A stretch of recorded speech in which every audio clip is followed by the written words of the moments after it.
여러분들께서는 살면서 폭력은 무능한 자의 마지막 위안이라는 말에 대해 들어보신 적이 있으신가요? 이는 미국의 과학 소설가이자 보스턴 대학교의 생화학 교수였던 아이작 아시모프의 명언으로 무능한 사람이 쓰는 최후의 수단이 폭력이라는 의미입니다. 그런데 아시안컵에도 이같이 폭력으로 자신의 무능을 증명한 국가가 있어 눈길을 끌고 있습니다. 바로 사우디아라비아 축구 국가대표팀입니다. 클린스만너는 조규성의 극적 동점골과 조현우의 선방쇼로 사우디아라비아를 꺾고 2023 아시안컵 8강행 티켓을 획득했습니다. 하지만 사우디아라비아 선수의 비매너 플레이는 축구 팬들의 분노를 자아냈습니다. 위르겐 클린스만 감독이 이끄는 대한민국 축구대표팀은 카타르 알라이안 에듀케이션 시티 스타디움에서 열린 2023 아시안컵 16강 사우디아라비아와 맞대결에서 연장 120분까지 1대1로 승부를 가리지 못했지만 승부차기에서 4대2로 승리하며 8강에 올랐습니다. 한국은 후반전 시작 33초 만에 압둘라 라디프에게 선제골을 내주며 끌려갔으나 패색이 짙던 후반 추가 시간 9분 조규성의 극적인 대회 마수거리 골로 동점을 만들었습니다. 그리고 돌입한 운명의 승부차기에서는 수문장 조현우가 펄펄 날았습니다. 그는 사우디 선수의 슈팅을 연달아 막아내며 한국을 승리로 이끌었습니다. 이로써 한국은 혈투 끝에 8개 대회 연속 8강 진출에 성공했습니다. 하지만 승부와 별개로 눈살을 찌푸리게 하는 장면이 있었습니다. 바로 사우디의 주장이자 센터백 알불라이가 보여준 최악의 비매너 행동 때문인데, 알불라이는 연장 전반 황희찬에게 프리킥을 내주자 화를 참지 못하고 황희찬의 멱살을 잡더니 목을 조르며 그대로 밀쳐버렸습니다. 결국 황희찬은 뒤로 넘어졌고 경기장 위에 쓰러져 고통을 호소했습니다. 그럼에도 주심은 옐로카드조차 꺼내 들지 않았습니다. 알불라이의 몰상식한 행동은 여기서 끝이 아니었습니다. 그는 부심에게 무언가 항의하는 손흥민을 갑자기 밀쳤습니다. 심지어 그는 웃는 손흥민의 머리카락을 왼손으로 붙잡고 들어올리기까지 했습니다. 이 장면에서도 알불라이는 경고를 피했습니다. 알불라이는 이미 과거에도 여러 차례 구설수에 오른 선수입니다. 특히 지난 2022 피파 카타르 월드컵 아르헨티나와의 맞대결 당시 리오넬 메시를 향해 도발성 멘트를 날렸고 경기 종료 후 이를 미디어에 직접 밝히기까지 했으며 사우디 프로리그에서 크리스티아노 호날두를 도발하기까지 했습니다. 하지만 한국의 주장 손흥민은 알불라이와 달랐습니다. 그는 봉변을 당하고도 감정을 잘 다스리면서 이를 그르치지 않았습니다. 손흥민은 이미 바레인전에서 경고를 한 장 받았기에 만약 이날 알불라이와 신경전을 펼치다 옐로카드를 받았다면 경고 누적으로 8강전 출전이 불가능했습니다. 그 역시 이를 잘 알고 있는 만큼 흥분하지 않고 단호하게 지적만 한 채 넘어갔습니다. 손흥민은 경기가 끝난 뒤에도 주장의 품격이란 무엇인지 제대로 보여줬습니다. 그는 승부차기에서 승리한 뒤 알불라이를 비롯한 사우디 선수들을 안아주며 위로를 건넸습니다. 결과뿐만 아닌 매너도 깔끔한 승리였습니다. 대한민국 공격수 황희찬의 인터뷰도 화제입니다. 황희찬은 후반 9분 교체 투입 때 그라운드를 활발하게 누볐는데 그는 공동 취재 구역에서 경기 후 소리만 질렀던 것 같고 선수들끼리의 기쁨의 표현이었다고 전했습니다. 또 너무 기뻐서 말도 나오지 않았고 선수들과 이야기하면서 더 높은 목표를 향해 노력해야 할 것 같다며 소감을 전했습니다. 상대의 견제와 멱살을 잡히는 장면에 대해서는 아쉬운 판정이 있었지만 결과적으로 우리가 이겼으며 상대가 시간 지연하고 거칠게 대하는 부분에서 오히려 우리를 얼마나 리스펙하는지 느낄 수 있었기에 더 자신감이 생겼다고 설명했습니다. 그러면서 선수들이 힘든데도 더 뛰고 할 수 있다고 밀어주는 모습들이 우리를 승리로 이끌지 않았나 생각한다고 이야기했습니다. 황희찬은 지난 25일 말레이시아와 최종전 후반 18분 교체 투입으로 복귀전을 치렀습니다. 그는 감독님께서 주문하시는 대로 준비해야 하고 일단 몸이 준비되어 있어야 하며 더 좋은 장면을 만들면서 팀의 보탬이 되고 싶다고 다짐했습니다. 이어 우리에겐 힘든 경기였지만 선수들끼리 더 잘할 수 있다고 이야기했고 그 경기 후 으쌰으쌰하는 분위기가 만들어졌으며 오늘 결과가 정말 자랑스럽다고 전했습니다. 이어 골이 많이 나오진 않았지만 좋은 장면을 많이 만들어냈고 이런 경기는 한국이니까 보여줄 수 있다고 본다며 선수들을 꼭 칭찬해주고 싶다고 덧붙였습니다. 이렇게 자랑스러운 대한민국의 선수들이 경기뿐만 아니라 매너에서까지 압도하자 분노하고 있는 사람이 있습니다. 바로 빈살만입니다.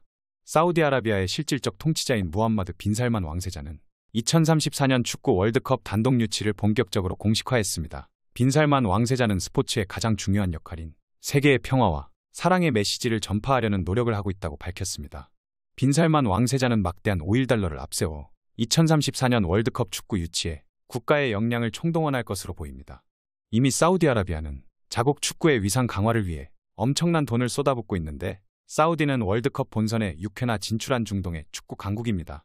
최근엔 프로축구 활성화를 위해 포르투갈의 호날두를 비롯한 글로벌 축구 스타들을 대거 영입했습니다. 올해 12월엔 피파 클럽 월드컵을 시작으로 2027년엔 아시안컵을 개최합니다. 빈 살만 왕세자는 사우디아라비아의 경제 등을 근본적으로 혁신하기 위한 비전 2030을 밀어붙이고 있습니다. 이의 핵심은 5천억 달러가 투입되는 신도시 네온 프로젝트입니다. 빈 살만 왕세자는 2034년 월드컵 유치를 통해 비전 2030의 성공을 선언함으로써 자신의 입지를 굳히고 사우디아라비아의 국제적 위상을 업그레이드하려는 것으로 보입니다. 하지만 문제도 있습니다. 사우디의 단독 유치 신청으로 카타르 월드컵 당시 문제가 다시 언급되고 있습니다. 우선 중동 지역의 심각한 무더위가 문제입니다. 카타르는 겨울 시기인 12월에 여러 더위를 피하려 했으나 이 때문에 각 나라 리그 일정의 적자는 혼란을 줬습니다. 또한 경기장에서 술을 마실 수 없게 해 팬들이 반발했으며 월드컵 특수를 위해 수많은 맥주를 준비한 후원사들도 날벼락을 맞았습니다. 이어 여성 인권 문제와 월드컵 경기장 건설 현장의 비인간적인 노동환경, 그리고 언론 탄압으로 이슈가 된 바 있습니다. 사우디는 카타르보다 인권 문제가 많은 국가입니다. 이렇게 문제가 많은 국가에 사우디 대표팀의 비매너 문제까지 제기되고 있어 빈살만의 분노는 더해질 수밖에 없는 상황입니다. 상황이 이런 가운데 일본은 이변 없이 바레인을 제압하고 8강에 올랐습니다. 일본은 카타르 도하의 알투마마 스타디움에서 열린 바레인과의 아시안컵 16강전에서 3대1로 승리했습니다. 이로써 일본은 1992년 자국 대회에서 우승을 차지한 뒤 9연속 8강 진출에 성공했습니다. 일본은 최근 8개 대회에서 우승 4회와 준우승 1회를 기록한 바 있습니다. 한국과 같은 2조에서 2승 1패를 기록하며 조 1위를 차지했던 바레인은 일본을 넘지 못하고 2연속 16강에서 탈락했습니다. 바레인은 2019년 아랍에미리트 대회에서는 한국과 16강전을 치러 연장 접전 끝에 1대2로 패한 바 있습니다. 객관적 전력에서 앞서는 일본은 경기 초반부터 바레인을 압도했습니다. 일본은 특유의 짧은 패스를 통해 점유율을 높이면서 바레인의 골문을 위협했습니다. 하지만 스즈키의 실수는 큰 걱정거리가 됐습니다. 일본 축구의 골키퍼 고민은 여전했습니다. 조별리그에서 블랙홀 수준의 플레이를 펼쳤던 스즈키 자이온 골키퍼는 16강 바레인전에서도 펀칭 하나를 제대로 못해 실점하고 고개를 숙였습니다.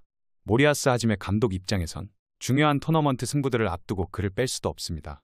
일본 입장에선 이기고도 찜찜한 경기가 됐습니다. 2대0으로 앞서 나갈 때만 해도 우승 후보의 귀환을 알릴 만큼 경기력이 괜찮았지만 수비하던 일본 대표팀의 찬물을 끼얹는 실점이 나왔습니다.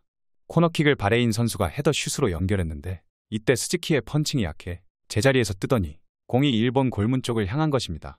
이를 인지한 스즈키와 수비 가담한 원톱 공격수 우에다 아야세가 공을 서로 걷어내려다 충돌했고 공은 결국 일본 골라인을 넘고 말았습니다.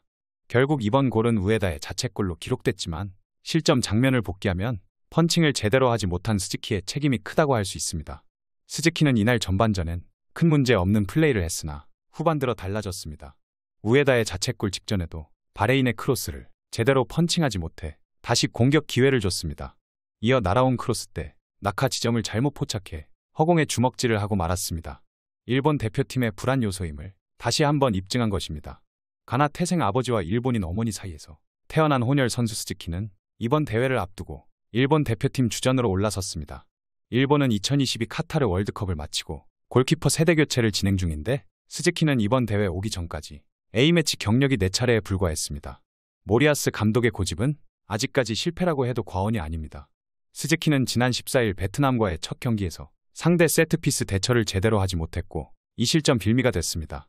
19일 이라크전에선 펀칭한 것이 상대 공격수 앞에 정확히 떨어지는 어시스트로 둔갑하면서 실점을 당해 일본은 충격적인 1대2 패배를 했습니다. 24일 인도네시아전에서도 후반 막판 상대 슈팅의 반응이 느려 실점을 내줬습니다. 과연 이기고도 찝찝한 일본이 결승전에서 한국과 만나게 될지 귀추가 주목되고 있는데요. 제가 봤을 때 일본은 확실히 여유롭게 8강에 진출한 것 같습니다. 압박도 체계적이고 좁은 공간에서 패스하는 것도 다시 원래의 일본으로 돌아온 것 같습니다. 확실히 팀워크나 짜임새는 일본이 월등해 보입니다. 때문에 우리 대표팀도 긴장해야 합니다. 일본 골키퍼의 약점을 공략해 득점을 노려야 합니다. 강력한 피지컬로 일본이 숨도 못 쉬게 밀어붙이면서 양쪽 측면을 EPL 톱레벨 윙어인 손흥민과 황희찬으로 계속 공략해야 합니다. 세련된 패스 축구는 거칠고 단단한 역습 철퇴로 깨부숴야 제맛입니다. 대한민국이 일본의 코를 납작하게 만드는 모습을 꼭 보고 싶습니다. 부디 한국과 일본이 결승전에 올라가 우리가 일본 축구를 박살내길 응원하겠습니다. 오늘 전해드릴 소식은 여기까지입니다. 페페TV 시청자 여러분은 어떻게 생각하세요? 페페TV는 여러분의 생각이 궁금합니다. 댓글로 여러분의 생각을 남겨주세요. 여러분 행복한 일은 매일 있습니다. 아무도 당신에게 상처 줄 자격이 없습니다. 다른 사람들이 아무렇게나 던지는 말에 상처받지 말고 오늘도 세상에서 가장 소중한 당신에게 잘해주기로 약속해요.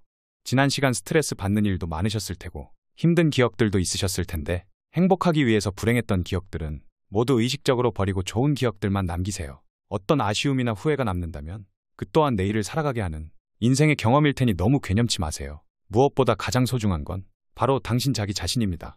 소중한 당신을 한때의 부질없는 걱정과 고민들로 괴롭히지 마세요. 천천히 가더라도 포기하지 않는다면 언젠가는 도착할 수 있습니다. 어떤 속도로 걷던지 하물며 잠시 멈추더라도 항상 행복하기를, 가장 당신답게 살기를 응원하겠습니다. 올해에는 원하시는 모든 일들이 기적처럼 이루어질 거예요. 2024년에는 더 많이 웃고 더 적게 울며 문득문득 행복하시기를 바라겠습니다. 가장 큰 성공은 행복한 당신입니다.